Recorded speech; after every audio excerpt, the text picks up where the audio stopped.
Hi viewers, இன்னைக்கு Saturday cooking தான் வந்து பார்க்க போறோம். மதிய லஞ்சுக்கு ஒயிட் ரைஸ் கீரை கூட்டு தான் வந்து செய்ய போறோம். சிறுகீரை, பாசிப்பருப்பு, பூண்டு, கொஞ்சமா மஞ்சள், தேவையான அளவு தண்ணி ஊத்தி ஒரு 3 விசில் போல விட்டு எடுத்துடலாம். நிறைய வந்து ஒரு 4-5 விசில் எல்லாம் விட்டீங்கன்னா கீரை வந்து ரொம்ப வெந்துடும். கடாயிலே வந்து செய்யலாம். ஆனா நான் இன்னைக்கு வந்து குக்கர்ல தான் வந்து வச்சிருக்கேன். ஒரு பாதி தக்காளி பழம் மட்டும் சேர்த்துக்குங்க. தக்காளி வந்து நிறைய சேர்க்க வேணாம். 3 விசில் விட்டதுக்கு அப்புறம் பாருங்க நல்லா வெந்து வந்திருக்கு. தாளிச்சு விட்டுடலாம். எண்ணெய், கடுகு, சீரகம், சோம்பு, வெங்காயம், வரமிளகாய், கருவேப்பிலை, பச்சை மிளகாய் எல்லாமே சேர்த்து வதக்கி விட்டுட்டு கொஞ்சமா பெருங்காயத்தூள் சேர்த்துருங்க.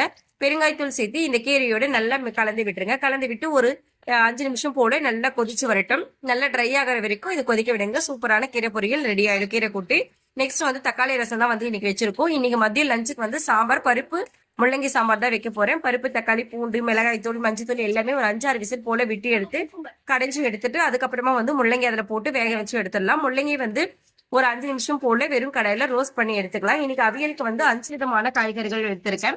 எண்ணெய், கடுகு மட்டும் சேர்த்துட்டு கேரட், முள்ளங்கி, உருளைக்கிழங்கு, முருங்கைக்காய் எல்லாமே வந்து ஒரு 5 விதமான வெஜிடபிள்ஸ் வந்து ஆட் பண்ணியிருக்கேன். நீங்களும் இதே மாதிரி நிறைய வெஜிடபிள்ஸ் போட்டு செய்யுங்க. அவியல் வந்து ரொம்ப சூப்பரா வரும். இது எல்லாத்தையுமே வந்து எண்ணெயிலே வந்து நல்லா ஒரு 5 நிமிஷம் போல வதக்கி விட்டுக்கலாம். தேவையான அளவு உப்பு சேர்த்து இன்னும் ஒரு 5 நிமிஷம் வதக்கி விடுங்க. அதுக்கப்புறமா தேவையான அளவு தண்ணி சேர்த்துடலாம். தண்ணி வந்து ஒரு மீடியமா வைங்க. நிறைய தண்ணி வச்சிடாதீங்க, சீக்கிரமா வெந்துடும். அதுக்கப்புறம் அதுல பேஸ்ட் வந்து தேங்காய், சீரகம், சோம்பு, 2 பச்சை மிளகாய் போல அரைச்சி எடுத்துக்கலாம். அந்த அரைச்ச பேஸ்ட் இதோட சேர்ந்து நல்லா கலந்து விட்டீங்கன்னா அவியல் ரெடி ஆயிடும். ஃபைனலா வந்து எண்ணெய், கடுகு, கருவேப்பிலை, காஞ்ச மிளகாய் போட்டு தாளிச்சு விட்டுடலாம். தாளிச்சுட்டு நல்லா மிக்ஸ் பண்ணி விட்டுருங்க. சூப்பரான அவியல் ரெடி ஆயிடுச்சு. நான் வந்து இன்னைக்கு 5 விதமான காய்கறிகள் வந்து எடுத்திருக்கேன். நீங்களும் நிறைய வெஜிடபிள்ஸ் போட்டு செய்யுங்க. ரொம்ப சூப்பரா இருக்கும். முள்ளங்கி சாம்பாரும் ரெடி ஆயிடுச்சு. ஃபைனலா வந்து சாம்பார் தூள் 1 டீஸ்பூன் போல வெல்லம் சேர்த்திருக்கேன். நீங்களும் இதே மாதிரி பருப்பு சாம்பார் செய்யும் போது கொஞ்சம் வெல்லம் சேர்த்து செய்யுங்க. ரொம்ப டேஸ்ட் வந்து சூப்பரா இருக்கும்.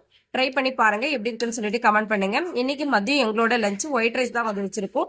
சாட்டர்டேன்றதுனால வந்து கொஞ்சம் ஸ்பெஷலா வந்து பொரியல் எல்லாம் செஞ்சிருக்கோம். டைம் இருக்கு. மதியம் தான் வந்து லஞ்ச் ஒர்க்கே வந்து ஸ்டார்ட் பண்ணோம். பருப்பு, முள்ளங்கி சாம்பார், அவியல் செஞ்சிருக்கோம். அதுக்கப்புறம் கீரை கூட்டு. கீரை கூட்டு வந்து சிறுகீரை கீரை கூட்டு தான் வந்து செஞ்சிருக்கோம். தக்காளி ரசம். தக்காளி ரசத்துக்கு வந்து நாங்க வீட்லயே ப்ரிப்பேர் பண்ண பொடி தான் வந்து சேர்த்திருக்கோம். ரசப்பொடி டேஸ்ட் வைஸ் ரொம்ப சூப்பரா இருந்துச்சு. அதே மாதிரி இந்த கீரை கூட்டு இதே மாதிரி நீங்களும் ட்ரை பண்ணி பாருங்க. கண்டிப்பா நல்லா இருக்கும். நீங்க எனக்கு கமெண்ட் பண்ணுங்க எப்படி இருக்குன்னு சொல்லிட்டு. இன்னைக்கு உங்க வீட்டுல என்ன லஞ்சுன்னு சொல்லிட்டு கமெண்ட் பண்ணுங்க. என்னோட சேனல் பிடிச்சிருந்தா சப்ஸ்கிரைப் பண்ணுங்க. தேங்க்யூ.